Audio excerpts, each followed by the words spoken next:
Solve means to work out the value of the letter. In this case, I'm working out the value of x. My first step is I'm going to expand each of my single brackets separately. When expanding a single bracket, we multiply the term directly outside the single bracket by each term directly inside. In this case, 5 times x will simplify to give us 5x, and 5 multiplied by positive 7 will give us positive 35.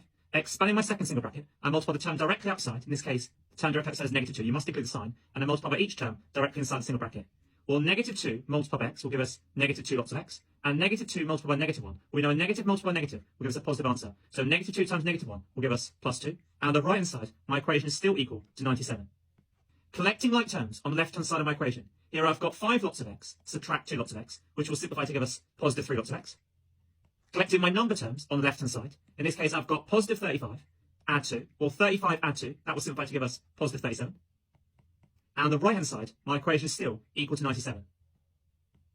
As I'm solving for the letter x, I want to get x by itself. So my first step is to eliminate the positive 37 by moving it across to the right-hand side of my equation by doing the opposite. The opposite of add 37, therefore, is to subtract 37 from both sides of my equation to keep it balanced. On the left-hand side, we know that positive 37, subtract 37 will cancel. That will leave us simply with 3x on the left-hand side. And on the right-hand side, I've got 97, subtract 37, which will simplify to give us 60. I know in algebra 3x means 3 multiplied by x, because a number in front of the letter, I know the sign means to multiply. As I want to get the value of single x, the opposite times by 3 is that I'm going to divide both sides of my equation by 3. On the left-hand side, I know 3 over 3 will cancel to leave us with single x, which is exactly what I wanted.